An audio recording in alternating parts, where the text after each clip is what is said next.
It's really, really nice to sit with you all this morning and see you all. I'm seeing a little too much of myself. Let me go to gallery. Here we are. Now I see you all. Um, to join you all today, in the Zendo in Manhattan and our own Zendos at home and here in New Paltz to be together, it's just a joy. And this morning as I was sitting, I was just so grateful for our practice of zazen.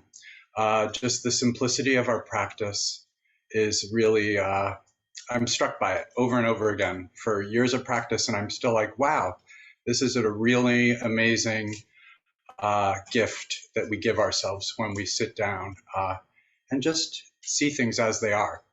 And so here in New Paltz, and perhaps where you are as well, spring has finally arrived. While our winter was not so rough, it didn't leave like a lamb. It left more like a lion in our last few storms that we had up here. But now it's really arrived, and our plants are under grow lights, ready to go into the garden, and the crocuses have pushed their way up through the last vestiges of snow, and even daffodils have finally arrived up here.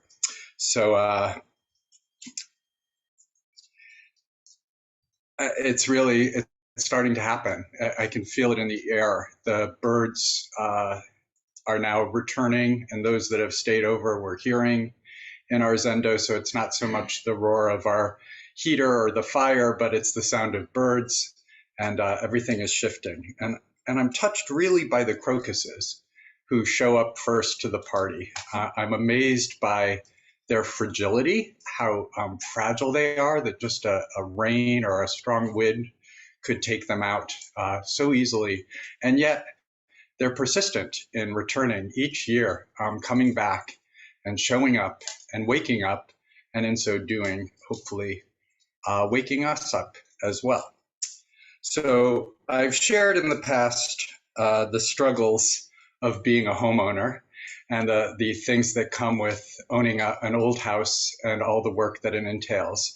In the past, I gave a talk about my septic system. Don't worry, you won't be hearing about my septic system today. As a matter of fact, my bathroom seems to be working really well. We even solved a persistent leak in the shower. Well, I say we, my husband actually solved a persistent leak in the shower. So the bathroom deities seem to be appeased at this moment. But we had to address our kitchen deities, which were really in need of being addressed. And so the house that we inhabit is from the early 50s, and it was built by a father and daughter, the daughter being a rodeo star. And the property held rodeo shows back in the early 50s. And I'm not really sure. I don't have all the details on this. I do want to do a deep dive and get the history on it. But the house itself is very dark, as you can sort of see even in the Zendo, a secondary property, lots and lots and lots of wood, wood on wood on wood, and lots of brown and low ceilings. So it's a bit cave-like, and making the kitchen even more cave-like, where I don't know why they chose brown tiles to go with the brown walls and brown counters and brown cabinets, but it too is very dark. And so we said the time has come to pull these tiles up. And while we can't do anything fancy, perhaps we can put down other peel and stick linoleum tiles that are perhaps a bit brighter than what is currently on the floor, making it so dark and cave-like. So these tiles were not easy to take up at all. They had 72 years of being present on their subfloor, and it took a lot of work to pull them up. Very, very frustrating. And even given the incredibly gracious help of Manchin, who has been staying with us, thank you, Manchin, we're still not entirely done. We're 99.9% of the way there. We almost finished yesterday, but there's still some work to be completed with these tiles. So hopefully in a couple of weekends, when the whole crew is back, we'll be able to putty up the holes in the wood and put down the adhesive and put down new tiles. A couple of days of work early on in the removing of the tiles, I worked by myself. I was alone. And as I work as a nurse in college health, it was spring break. So it was a good time for me to take a couple of days of my own and say, all right, I'm going to bang out some of this work by myself at home. And I was very struck by the thoughts that came up as I was working. So there were, thoughts of this sort of heroic mind of, I'm going to do this all by myself. I'm going to complete this entire project, hopefully in this next day or two. My husband will come home and see the incredible work I've done and be so impressed. And, it's going to be amazing. And vacillating quickly to, this is utter bullshit. I can't believe I'm on my hands and knees on this floor. My back hurts. My hands are blistered. My forearms hurts. There are muscles in my hands I didn't know I had that are painful. Why do I have to do this? Why isn't someone, paid to do this? How come I don't have the money to hire someone to come in and do this so I can lounge poolside? Why isn't my life some other life other than the life of scraping tiles off this floor? I quickly could go to blame. I blame my husband. He should live here, 7 days a week, not 3 days a week, and be in the city. He needs to take responsibility for this. I blamed myself. How come I'm not some other person who makes more money, who can afford all these things? As I did all of this, the tiles were just there, doing what they do, bearing witness to my stories, bearing witness to, everything that my brain was generating around them. And they served a bit like my zazen or our zazen to allow me to just come back to the tiles and recognize that my stories about stuff were extra. So like zazen, it took some concentration to remove these tiles from the subfloor. And I find it interesting that I was taking it off the subfloor, something underneath. It took some time to remove it. And as I was scraping them up, I couldn't help but wonder, what have these tiles seen over the years? What have they bared witness to? Who walked on them? Who loved on them? Fought on them? Cried on them? Mourned on them? Shared joy on these tiles that I was pulling up, that had been glued into position in this cave of a kitchen for more years than Bodhidharma spent in his cave. 72 years of practice, steady, continual practice, these tiles had offered us. And when my thought generator would whip up ideas of privilege or heroism or resentments, the tiles just kept bearing witness to my stories, my opinions, ideas. And in so doing, they offered me a very profound teaching with their deep practice free of like and dislike, and their projections free of karmic ripples, calling me back again and again and again to this moment mind. And, I think a lot about our zazen, is to practice this moment, this moment, this moment. And, in taking up the tiles, I was really cognizant of my projector, really like a film projector, that this light inside is sending out of this skin sac, like frames in a film.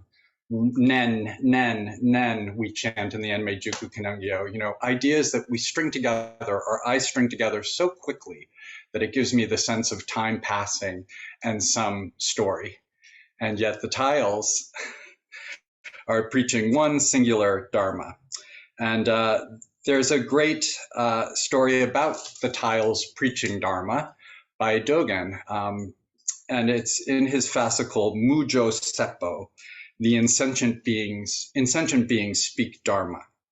So Dogen starts this fascicle like this. Speaking Dharma by means of speaking Dharma actualizes the fundamental point that Buddha ancestors entrust to Buddha ancestors. This speaking Dharma is spoken by Dharma. Speaking Dharma is neither sentient nor insentient. It is neither creating nor not creating. It doesn't depend on conditions. This being so, Just as birds fly in the air, speaking Dharma leaves no trace. It is just given to Buddhist practitioners. And I'm really touched by that, to the point like it makes me almost tear up now. It's just given to us. It's there's nothing to work for. There's nothing to be attained. There's nothing to strive for. We just need to be open to receiving this Dharma and to recognize that it was here all along. So it's not easy. It's not easy at all. If it was only easy, and our whole practice is dedicated to being present to this moment. And as I was saying, thinking about how do we use this moment? What projections do we use? What projections do I use in the moment? Am I like a bird leaving no trace? Or are my projections dependent on conditions? And I wish I could say I was free from it all, that it was a one and done sort of thing, but it's not. As I was working, and in each breath, up comes hero mind, up comes failure mind, up comes, whatever is coming up, the stories that we're built to generate. This is what we do. And so how do we counter those, ideas and those thoughts that so rapidly arise and seem to have some sort of truth behind them? I think what we do is we practice zazen. That's why I practice zazen. And I think that is why Dogen and Bodhidharma and all of our ancestors prescribed this. It's the only medicine for me that has genuinely worked at dismantling my projector.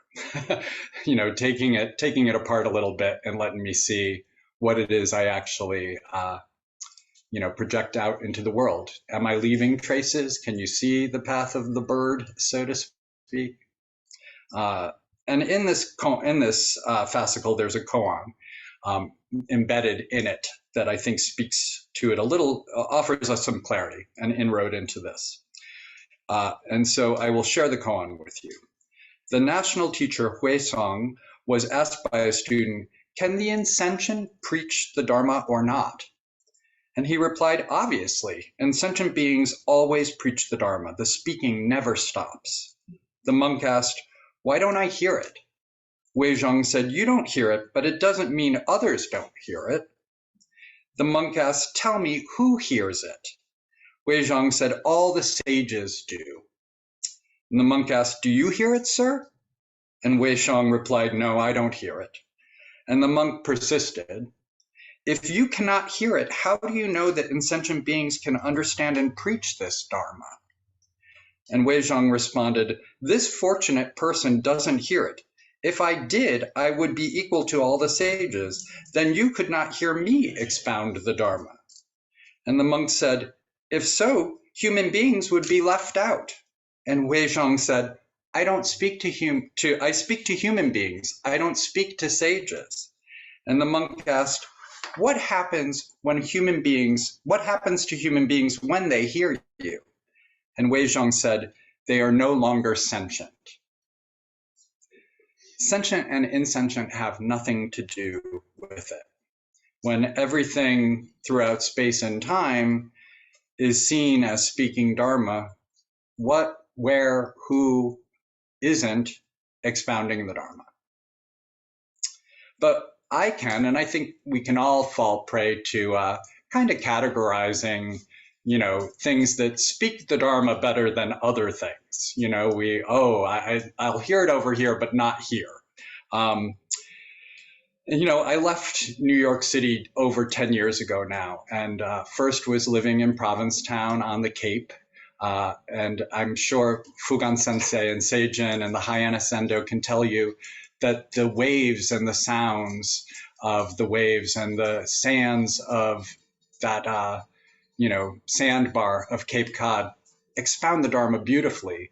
And here in the Hudson River Valley, where I live now in New Paltz, the mountains and the clouds and the crocuses coming forth expound the Dharma so exquisitely. And even there, Dogen cautions us a bit.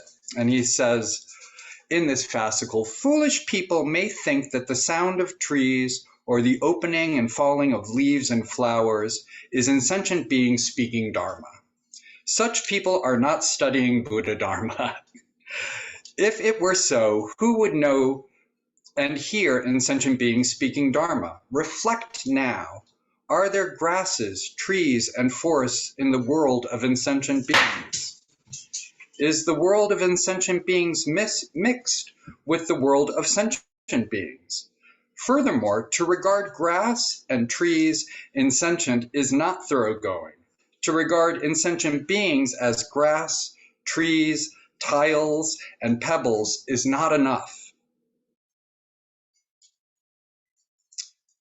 We have to let go of all of it, the whole enchilada. The idea of sentient and insentient.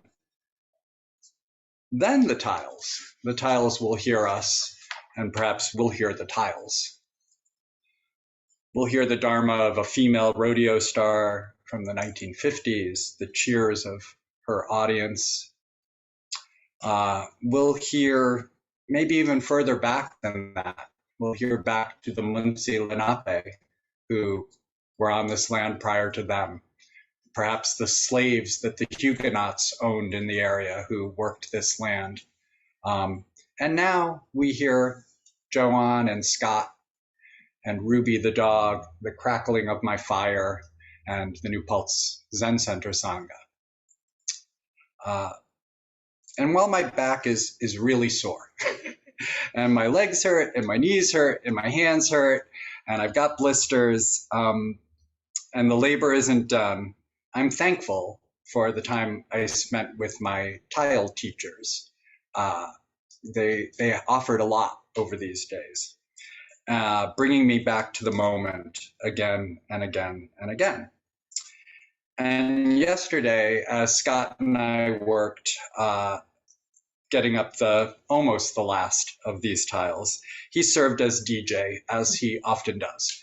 And yesterday's soundtrack was mostly disco classics, 1970s disco classics, which I will say is conducive to manual labor, at least for me. And as I walked up to the Zendo this morning, and blue, purple crocuses and white crocuses and yellow daffodils coming forth, I thought about this song and thought I'd offer it to you. So I'm going to leave you with a song by Michael Masser, as sung by Diana Ross, and you will likely recognize it. Touch me in the morning, we're blue and gold, and we could feel one another living. We walked with a dream to hold, and we could take what the world was given. There's no tomorrow here. There's only love and the time to chase it. Yesterday's gone, my love. There's only now, and it's time to face it.